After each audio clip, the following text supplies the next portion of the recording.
Greetings and bienvenue, Midnight Crew. Thank you for returning to this broadcast. And welcome to new viewers joining us for the first time. If you like a video, then feel free to subscribe. What is the single strangest, most unexplained paranormal thing that has happened to you? No reposting pasta or posting an old Greentext and claiming it was you. Tell us your own story, Anon. I'm pretty skeptical, so this experience still makes my hair stand on end. My aunt's boyfriend, I'll call him my uncle, they never got married but pretty much acted like it, died in an incredibly mysterious way. My aunt found him in the garage unconscious. She did CPR, but nothing was happening. The ambulance did get him breathing again, but unfortunately it was too late. He'd been starved of oxygen and was rendered brain dead. The best theory we've come up with was that he was stung by a wasp. He was allergic, and unfortunately wasps love to nest in an area near the garage and would come back every year.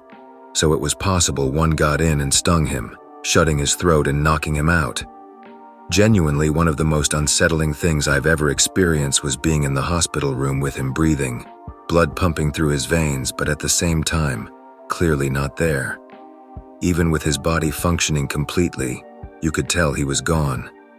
At one point, he actually reacted to one of my family members hugging him with a groan, and we freaked out thinking he was alive. But it turns out that's just something that can happen. But that's not the paranormal part. See, my uncle loved the Vikings. We're Minnesotan, and while many of us just root for the other teams because our team sucks so bad, he never gave up on them. So for the next year or so, I decided to actually watch football with my family. Never was big into it, but I figured it was for my cool uncle. My aunt had a shrine built on top of his favorite stereo, which he'd always play way too loud. His photo and other mementos scattered across the top. It was one of these times watching football together when it happened. Was a super cold night. I believe it was the match before the Super Bowl, the semi-finals or something, and the Vikes actually had gotten all the way there. Now, of course, my aunt had been saying she'd been seeing signs from him. Noises, random chills. One that stood out to me was her cat just staring at random corners of the house, but like I said, I'm a skeptic, so I just wrote it off as cats being weird. She also said she thought maybe he was giving the Vikings good luck from beyond, which I honestly liked the idea of. I'm not one of those guys who forces my beliefs on others. I never got angry at her for believing in his ghost or anything, but I just don't personally believe in it. Luck and superstition with football games is a bit more fun and less morbid, so I liked playing with that hopeful thought a bit more. Unfortunately, of course, the Vikings broke our hearts and lost the game. It was genuinely upsetting. It would have been amazing if they took it all the way after all of us had suffered such a great tragedy from a fan. We were all pretty down about it. But then, after the game and we were all about to leave, we noticed something. On the wall above Uncle's shrine, a chalk-like substance was randomly lined across the wall. It was faint, but it definitely wasn't there before. Right above where his picture was sitting. Chills ran down my spine like they never have in my life, and I was left completely baffled for the rest of the night. I learned later it might have been something to do with the walls due to it being freezing cold that night, like even for Minnesota standards. But the fact it happened right over his shrine yeah, it was an experience. And one I'm glad I had because the strong impression it left me with sort of has ingrained this man's presence in my mind to this day. A presence I'm glad is there, paranormal or not. He was a cool dude. I should mention the one thing that doesn't line up with the wasp theory is that there were a few bloodstains on the ground of the garage next to my aunt's motorcycle. Apparently he was found a few feet away from them, so at some point he might have coughed up blood, which I don't think happens when you get stung by a wasp. And it didn't happen when he hit the ground, because it was a ways away from him. Standing in the middle of that garage is like standing in some awful crime scene from a mystery game that no one has ever beaten. My grandma was very spiritual, a peace-seeking woman with a penchant for drinking. Runs in the family, but you don't learn that kind of stuff until you're older. I remember when I was very young, I wasn't conscious. I only have 2 memories of my grandma that really stick. I guess I'll start with the good one. Coming home from school and being so young, I was escorted by my grandma. We lived in a duplex with my mom on the bottom floor and her mother above her. As I full-handedly climbed up the stairs, I felt exhausted from a hard day of preschool and suddenly stopped. My grandma walks up the stairs behind me and makes a motion like she's pouring fuel into me, and giddy with excitement, I race up the stairs again. Not surprisingly, the bad memory starts with those same stairs. I don't have an idea of time frames, but it can't have been long. I wasn't old, but I was old enough to know what emergency responders looked like from picture books. I remember playing and seeing police and firefighters go upstairs, being told not to go upstairs by a panicked mother. Even at a young age, I felt something was up. As I snuck inside, I saw the legs of unfamiliar men and my grandmother on her bed, resting on her back. Dead, but with an utter serenity. No screaming, no crying, and me sneaking back downstairs. Completely awestruck by the experience. One night, a couple years older, my dad informed me that my pet parakeet named Tony Hawk had died. I immediately burst into tears but demanded no replacement. I didn't get it. How could it die? What is dying? Will I die? And I shut my eyes and cried and spun my head in circles, thinking. I went numb after some time, but the thinking. I remember thinking of the nothingness. I remember everything going black until suddenly, direct contact with the spirit of death. When he spoke back, I only felt the void grow within me, and I cried. I've searched for answers over time, but as I climb the steps of life, I can't help but feel my grandma visit me to refuel. Honestly, it was a dream, but it's so striking I'll never forget it. I was house shopping, invited with others into a white open house. It seemed oddly plain, boring, somewhat dull place just out in the Midwest countryside. I would socialize with the other members there a bit, but nothing crazy, just hellos near the cookie plate and drink dispenser. Started noticing that people were just disappearing somehow, gone, one by one. I just took it as a sign that they had simply left. I just found it odd that I never heard doors opening or closing. Finally, it was only me and one other man there, and we were really confused. People would just go missing after turning a corner, it seems. We decided to stick together and check out, see if we could find anyone. We head to the attic and upper floor area. It is the only place that wasn't gone over. We went in casually only to find what looked like just another dull room. Everything was painted white, of course. The sun was bright, shining through the windows. Only there were some statues, dolls, puppets, left by the previous owner, it seems. God, they were ugly. Horribly ugly things. They looked like someone carved desiccated mummies out of a strange dark wood. The joints were also segmented via space, appearing almost like someone had pieced together bones here and there. The guy began to shake. He ran up to one and grabbed the shirt of one of those dolls. It was a shrunk version of a pattern someone wore on that day. I try to reassure that it's just his imagination, that it's nothing too crazy, that we just need to go and get out of here. I tried to bring him with me, but then we realized as we were heading out the door was closed. We left it open. He went to try and open it up, only to find out that it was bolted shut and we were locked in tight. Something felt off, horribly off. Describing it makes me feel horrible, honestly. I never fit in here as a human, really, but this sensation was like I was in the domain of something that not only knew I didn't belong, but was fully aware of it as well. The rattling sound jarred us both. Those damn dolls were hovering off the ground now, slowly moving around, doing their own thing. It was like nothing had happened and they were still at the open house. Their motions were too smooth. When they moved, their legs didn't move. They just hovered somberly over the ground. Some stared out the window as the guy I was with finally started losing his shit, and losing his shit hard. He grabbed me by the shoulders, hysterical, shaking a bit as he begged, urging me to find an exit. His eyes caught something behind me. The color immediately flushed from his face. His breathing turned into a shallow stutter as he tried to scream, but nothing came out. He contorted, slowly shifting into one of those decrepit dolls as the color left his body and flesh. His face perpetually stuck in that guise of pain and anguish, gaze stuck behind me. His doll never remained upright. His head was immediately torn off and thrown to the side, the fragile and dark body collapsing underneath. I mustered up the courage to turn. It was incredibly tall, vaguely humanoid, dark swirling flesh. All I could truly discern from its shape was the bright violet eyes staring right into my soul as the myriad of Long, thin, spider-like, and numerous arms puppeted the dolls. Oddly, I felt it was a she somehow. The head was almost flower-like somehow. She too hovered over the floor. I was stuck. She noticed me, saw me.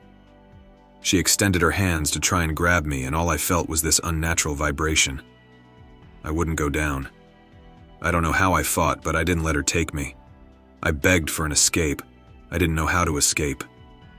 My resistance only made her both intrigued and angry as more hands tried to reach to me. I felt like I was on a subwoofer constantly blaring its lowest tone. I couldn't move, but she didn't make ground. My body began to hurt from the constant vibrations. Finally, my beating heart woke me up. I was nearly crying in bed with my adrenaline going full blast. I curled up to a pillow and squeezed. I didn't even know I was dreaming. Nothing of it felt like a dream. The worst part was I could have sworn I heard, "Why did you resist me?" as audible as someone talking to me. A year or so ago, one random night, I was sitting in my bed upright on my computer doing work. I wasn't tired in the slightest, just normal, like usual on my laptop. I then hear my bedroom door's handle fidget. My mum usually does that when coming into my room, so I thought it was her. The door then slowly opens. Without looking up and continuing to type on my computer, I ask her what's up, because in the corner of my eye, I can see her figure standing in the doorway. I then look up to see a man standing at the entrance of my room. The lights were on in the hallway, but the lights in my room were off. I couldn't make out any details of him. It was like he was a human silhouette. I looked at where his eyes were supposed to be for a good 30 seconds before he took a step backwards and walked away. You have no idea how fast I hopped out of bed to grab my gun and bat. I ran around the house and checked all the doors and windows, and nothing was opened. It was all locked. My dogs were sleeping in the living room next to the hallway, and they always bark at the smallest of things, so they would have without a doubt barked at a random person in the house. Then I checked and realized my mum was asleep in her room with her door locked. I have no history of mental illness in my family, and this was the first ever time anything has happened to me like that ever. It hasn't happened again. It was honestly the most scared I've ever actually been. I still remember every moment vividly. I work in a hospital as a nurse. I had this patient, an elderly woman with dementia. And as people with dementia tend to do, she started talking nonsense or seeing drops of water coming from the ceiling that were never there. Her hallucinations became weirder and weirder every day. She stayed for 2 weeks, I think. Soon she started talking to a little man, as she called it, who was sitting in the corner of the room. Sometimes it was just a little man. Other times it was a small boy or a puppet, sitting on the empty bed in the corner of the room, mocking her, or others entering the room. Now this is where it gets crazy. Every bed in every room is equipped with a button, bell, that if pressed, the nurses would get an alert in the hallway monitor or office that a patient wants something or needs help, etc. And you can always pin out what bed in what room pressed the bell. We had 3 beds in every room, number 1 being the bed at the door, number 2 the bed in the middle, and 3 the bed that stood a bit away in a corner of the room, with view out the window. Anyways, you get the idea. It happened before that there were faulty bells and the message for a patient ringing the bell appearing on our monitors even though that room was empty. So we called a technician to take care of that if it happened a lot of times. Mostly we just took care of it as soon as we needed to, for example, when a new patient came to that bed. But for starters, we just disconnected the LAN cable connecting the bell to the wall from the wall. And so it happened that the bed in the corner in the room of our patient with dementia started ringing like 4 or 5 times per shift, even after we pulled the LAN plug. It still rang, as if there was a patient ringing for assistance. On the same fucking bed that the patient with dementia saw a puppet boy, little man, you name it. Sometimes she screamed at the non-existent puppet to shut up or stop that. Sometimes even begging for mercy or for it to stop staring at her. We never saw anything, of course. There was no puppet or whatever she saw there, but it was creepy being in that room and having to turn the bell off in that room just for it to ring again in the next 10 minutes. Anyways, the elderly woman became more and more active at night and could not sleep. One night we found her sitting in bed crying, because the puppet wouldn't stop laughing at her. We eased her mood a little with a nightlight and some music. This went on for a few days until one morning we found the elderly woman dead on the floor, not in bed. She never left the bed.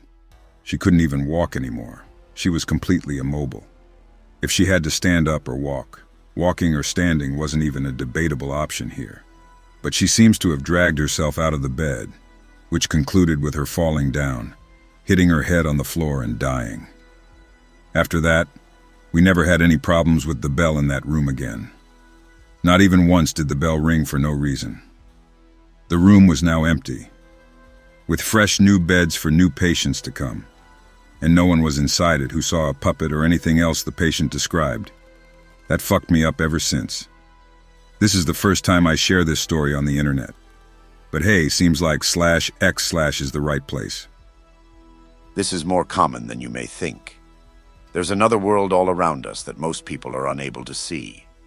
Young children are able to see it, though, because their mental barriers haven't fully developed yet. They are usually unable to sufficiently articulate or even fully comprehend whatever it is they see, and so adults ignore them.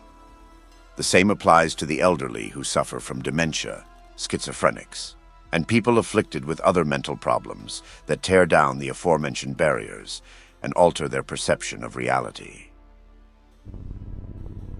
When I was a little kid, I was having a really bad time at daycare and wanted my mom to come get me. We had a 15-minute break, so I closed my eyes for a quick nap. When my eyes were closed, I was in a clearing in the forest with a tall, skinny stone tower in the middle. I walked into the tower and it was empty, except for a fire that burned in the middle, and the smoke went all the way out the top through the middle. For some reason, I realized that if I walked into the fire, I could float up with the smoke, so I did. When I floated up, I was now over my city and knew where my mom was, so I flew to her at a specific cafe, saw her, and pushed into her head that she needed to come pick me up. After that, I sort of got snapped back into the tower, then in the clearing, then back into my body. It all happened pretty quickly, even though it seemed real time, so I used the rest of the time to nap. Near the end of my nap, the teacher wakes me up to tell me my mom was there to come and get me. I was groggy, but grateful to be going home. As I woke up more, I started to realize that this is exactly what I saw her wearing in my out-of-body, I guess, experience. She said she was picking up lunch at the same random cafe I flew to see her in, and she had this very strong feeling that she had to come pick me up. We still talk about it today, and have had a handful of other weird experiences, but that was the first and the most memorable. The first time I visited my mother's home, I was 8. We're from a tribe in the Pacific Northwest and have a history of cannibalism, slavery, and treachery. This village is so isolated you can only get there by plane or by boat. We went by boat the first time, and I remember puking all over my new shoes. We stayed at my grandfather's house. I ended up having to sleep in the living room because there were so many people over for the annual General Assembly. I can't remember if it was the first or second night there, but late one night I woke up for some reason. I was sleeping under his skylight because this was the first time I ever saw the stars with such clarity. And when I woke up, there was something peering down at me through the window. It was a large, dark shape and was gone in a second or two. But what I remember the most were its eyes. They were human, and they stared down at me with wide-eyed wonder.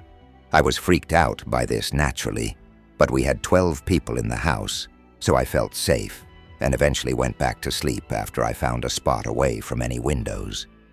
To this day, whenever I go back there to visit, once the sun goes down, I close my curtains. I told my mother in the morning about what I saw. She said it must have been a bird, but I know that it wasn't any bird. A few nights later, everyone is drinking. I'm sleeping in one of the bedrooms because they needed the living room. Sometime after midnight, my mother wakes me up and says, "Let's go." She had a big argument with her dad, and we're not staying there tonight, so we set off to my uncle's place. My uncle is drunk when we get there, so he and my mother start yapping, and they send me off to hang out with my cousin and his friend, who are still up watching some black and white movie. There's a spare bed in the room at the end of the trailer where my other cousin is sleeping that I can use tonight, and they give me a sheet to use. My cousin and his friend are asleep before the movie was even over. I finished it, and I don't remember much. Some black and white sci-fi. So I went and see what my mother and uncle were doing, and they're passed out. I figure, fuck it, I'm going to bed too. My cousin was already asleep in the bed on the far wall from the door. I had the one on the near side by the closet, and there was a window perpendicular to the beds. My bed was bare, with no sheets or nothing, and sat directly in front of the closet. The closet had no door on it, so at that time of night in the dark, all I could see was this yawning black abyss. I put my back to it, covered myself with my sheet, and tried to sleep. I couldn't. All I could think of was the black pit behind me, and this feeling I had that there was something in the closet, and it wanted me. I was paralyzed with fear and didn't dare move a muscle, so I just laid there looking at some stuffed animals on a shelf by my cousin's bed.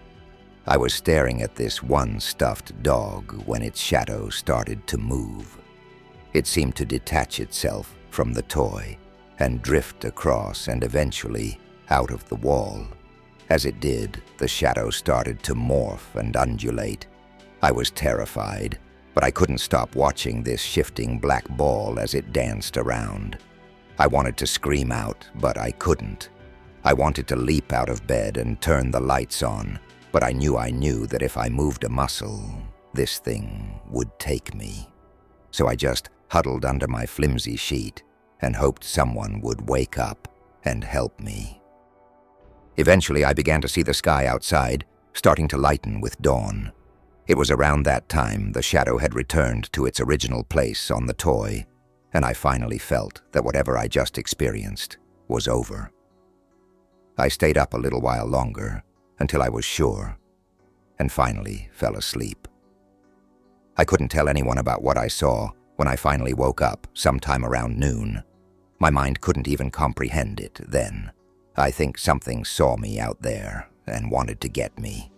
It's a strange place, and I've been away almost 12 years now, but I'm heading back to the West Coast next month to stay, and I'm likely going to head back to the village again.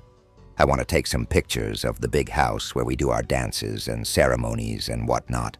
I had one my mother had taken after it was completed, and it scared the hell out of me. In the darkness were a multitude of hideous faces and skulls, seemingly made of smoke and dust. I showed this picture to people, but they never saw the things I saw in it. My mother told me that when we do our ceremonies, we invite the dead into the big house to celebrate with us, and I think I saw them. You know that movie, The Sixth Sense? Well, I'm like that little boy who can see dead people. Not to the extent that he did in the movie, but they pop up from time to time. When I was younger, a lot of weird things happened. I'd see what I guess you'd call spirits, or sometimes I'd just get the creepies. Like walk into a house and just know something bad happened there.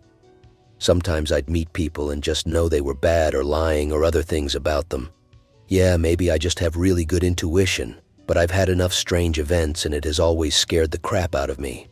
Some psychics told me I would outgrow it. I never did. But as I got older, I became better at forcing this energy away from me. I'd also sleep with rosary beads and religious medals hanging on my bed. Sometimes they worked, but if I was living in a place that had a longer history, then they came through no matter what I tried. I barely sleep some nights and the lights are always on. At a certain point, seeing spirits walking around or fleeting glimpses of them became normal. But one time I was lying on a bed and not sleeping, no sleep paralysis event. One reached out and grabbed my ankle and shook my leg. I had never been physically touched, and I'm guessing there was a reason for it, but I was too frightened to explore why. I also have always just known things. For instance, I knew about the pandemic at least 2 years before it happened. I even discussed it with my spouse. Of course, I never tell people because most wouldn't believe me and others would say I'm crazy. I know there are a lot of people right now afraid of where the world is heading. I can tell you I am not at all afraid of governments doing bad things to their citizens because I'm not seeing it.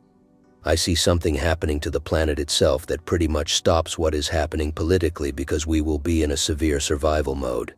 Not sure what it is yet, but it feels space-related. All my life, I've had an extremely vivid and reliable memory. This is a blessing and a curse. I remember the things I saw as a child, and I often see them when I close my eyes after laying down in bed. Most didn't frighten me at the time, as I was too little to even contextualize what I saw and understand why it was so terrible. The first one was the big girl on the rug, as I described it to my father. Next to my bed, there was a small rug, and on the wall there was a window that the street lamp would shine through just enough to illuminate the floor. Some nights I would see the big girl. This thing was no girl, and it wasn't even a person. It would lay on that rug in a fetal position with its back towards me. It had pale white skin and long black hair that obscured its face, and it wore a white nightgown with a floral pattern. And when I say big, I don't mean fat. It had the proportions of a normal young woman, but it was just huge. Based on the space it was occupying along the bed, I would estimate a height of 8 feet if it stood up. I will write more in another post. Another time I saw my great-grandfather standing at the foot of my bed. He had died before I was born, and I hadn't seen a picture of him at the time. I was able to describe his appearance as well as any small child could have, from the crew cut and glasses down to small details, like the pack of cigarettes he kept in his left breast pocket. When I told my father about this at the time, it seemed to unnerve him greatly, so I never spoke about it again after that. The next incident happened while I was staying with my mother. In short, I was having a recurring nightmare where an animal was biting my hands and feet off if they were left hanging over the bed when I was asleep. I was around 6 years old, so I compared this creature to what I had seen in a book, a grizzly bear. In hindsight, it was more like a cross between a dog and an ape. It walked on all fours, but had an ape-like body with the head of a dog. We had no pets in this house, and I don't remember waking up. It was as if the dream and reality would spill into each other, and I would just realize I was in control again. I believe this was my first experience with sleep paralysis. Back in my father's apartment, I would sometimes see things move on their own. For me, these were the most disturbing, unexplainable happenings there. Things would only move slightly, a few inches at most. The movement was always slow and deliberate. I'm positive it wasn't the wind or air vents because most of the items were too heavy to be moved in that way, like cutting boards, chairs, and even a baseball-sized rock that had been used as a door stopper. I haven't told anyone I know about this. Fast forward about a decade to when I was a teen. A few friends and I were drinking and playing with a Ouija board. We were all convinced the others were moving the glass piece that goes over the letters and numbers, so we got bored of it and went outside to the garage to smoke. When we got back in and went to the bedroom where the game was, the board was pressed flat against the ceiling. Before we had time to react, it just dropped to the floor. We were all inebriated and scared shitless, expecting something worse to happen from there, but it never did. The last story I have for now is about the old apartment building a friend used to live in. According to the owners, the construction was completed in 1891. The units upstairs had been remodeled in the 50s or 60s, and they were quite nice. But the basement was like a medieval castle dungeon. Pick-related was how a lot of the archways and walls were. The floor was also brick, and the only part of it that was lit up was one corner where the laundry and vending machines were, which meant a good 70 to 80% of the basement was always dark. There were lots of tiny rooms that branched off from the main hallways, and most of the space was empty. I always got the feeling of being watched while I was down there, and occasionally, if I turned around fast enough, I would see a shadow dart behind one of the support columns. When I brought it up later that day in conversation, my friend knew exactly what I was talking about and brushed the shadows off as being harmless. Around 6 or 7, I went to bed as normal, woke up and went to school. Everything was normal. Fast forward a few months, our elderly dog dies and she gets cremated.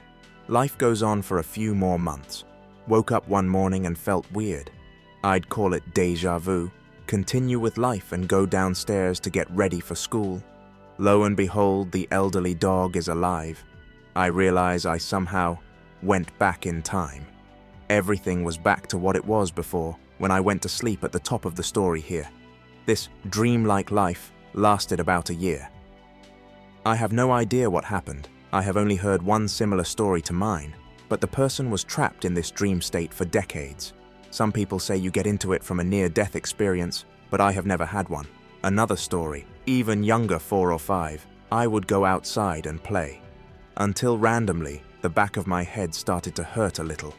I would put my hand back there to touch, and it would be sticky and hot. My hand would be covered in old blood. I can remember the smell, feeling, the clumps of flesh and blood, gnats around it, and my hair getting stuck to it. It would last a minute, then go away. I would experience this thing multiple times at that age. Since then, I have not had it happen again. I got one from my childhood, so a very long time ago. Mild tier, unexplained or mysterious stuff. I can post more if anyone is interested. First one, this is my first time telling this online. I'm from Estonia for context, playing hide and seek outside near my house with family friends. Walking along a short road that has a park at the end. Suddenly I notice that in the park, there is a striped white-blue shirt floating in the air. I'm amused but not really scared, as this was in broad daylight and far away from me. I was also interested in ghosts a lot as a kid. I told friends, of course, that I saw a ghost, but they dismissed it, as is predictable. Later on in life, I have dismissed this as just hallucination. What I found strange was that my sister had a very similar kind of shirt. I realized only today, as I was writing this story, that the shirt looked exactly like a Russian telnyashka used in the Soviet and now Russian military, pick related. Estonia was of course under Soviet occupation, so if indeed this was paranormal and not hallucination, it is maybe an artifact of a soldier who died from an accident in that area, or similar. But I don't know of any Soviet bases in that area. Speculation is welcome, and please tell me if anyone wants more. I have some stories from recent times too. Alright, here goes. From recent memory, the weirdest phenomena I have experienced are unexplained sounds. These are almost exclusively loud and sudden, and because of how brief they are, have made me question whether they really happened or not. But I know that at least one did for certain. First story. Woke up to a loud clack sound right above my head. Completely certain I've not heard it before. Chalk it up to getting scared out of sleep by a dream or similar. Right above my head where the sound came from, I have a stool that has a plastic extension cord resting on it. Later get out of bed, still wondering about the sound. Try dropping the extension cord onto the stool. It makes exactly the same sound. Not exactly sure what to make of this one. The sound I heard was a generic clack that could be made by just about anything, but it definitely creeped me out how similar the sounds were.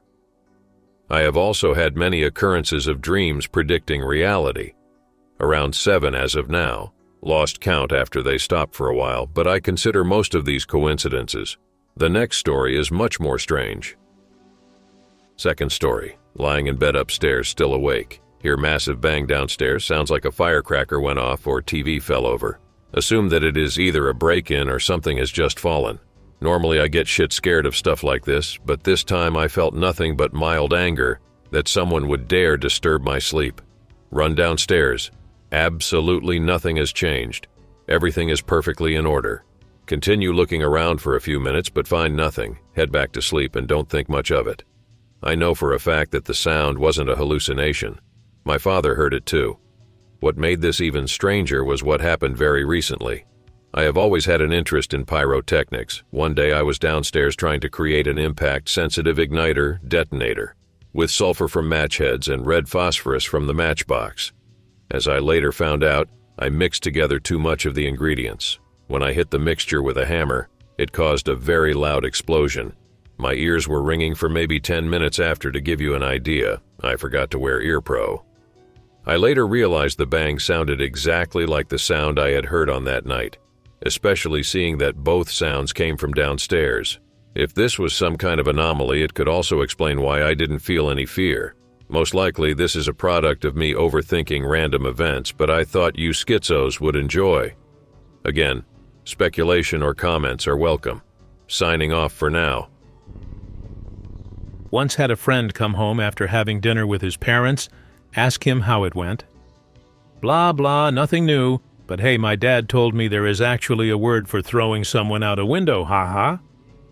We talk about how weird it is for such a concept to end up having its own term.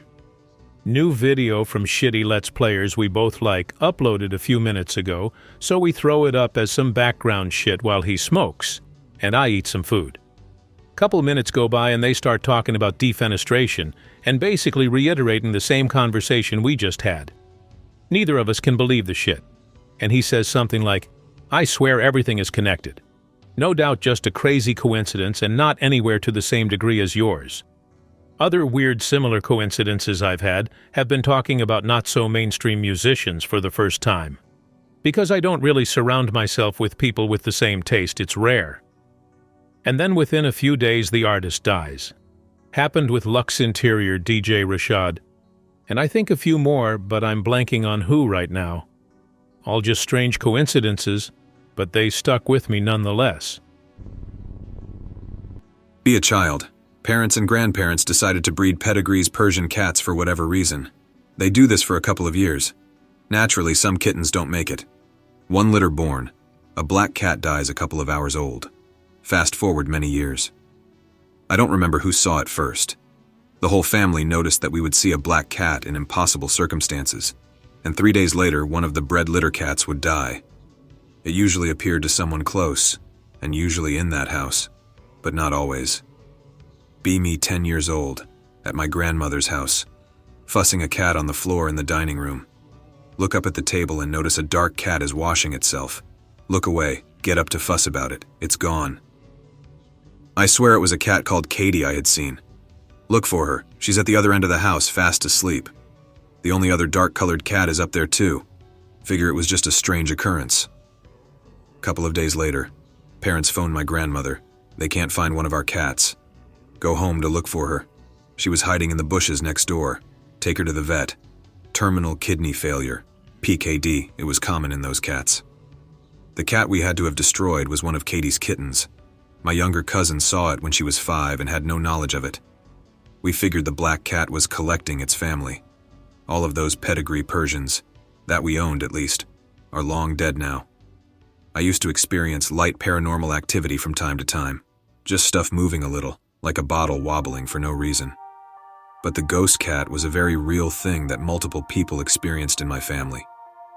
Fucking terrifying to think that a cat can have a ghost. I'm gonna tell this story from 2 points of view, mine and my aunt's. So when I was little, I used to go to one of my aunt's apartment every weekend and spend it there. This specific weekend was me, my aunt who lives there, and my other aunt, her sister. It was an apartment complex, but only her apartment was ever used. All of the others never finished being built and were practically abandoned. Her apartment had 3 stories. On the first one was the living room and the kitchen. The second one had all of the rooms. And on the third one, it was kind of the lounge area for barbecues. And it was a terrace. On a Saturday, at about 2 o'clock, I think I was in the living room listening to music loudly as fuck with headphones. I began to hear some weird noises coming from outside, but I assumed it really was nothing.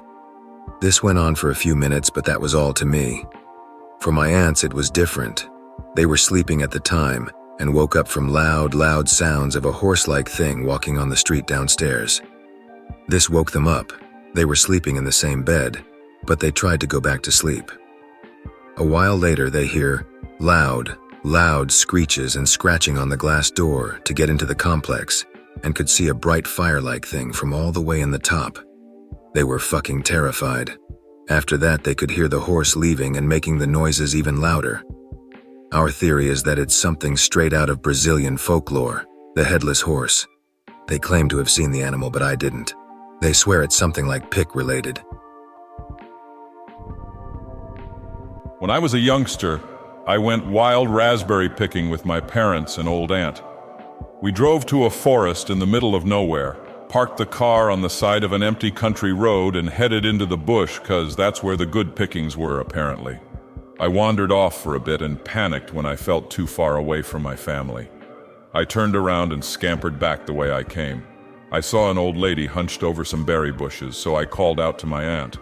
The woman turned around, and of course it wasn't my aunt, just another old lady in the same clothes. "There are better raspberries over there," she said in a monotonous voice and pointed towards a thicker part of the forest, in middle of nowhere in the friggin' woods. I backed up, heard my parents, and ran like Forrest Gump toward their voices. I hope that you enjoyed tonight's broadcast. If you enjoyed tonight's story, then please subscribe to the channel, as more Greentext will appear daily. A new broadcast will appear when the clock strikes midnight Central Time.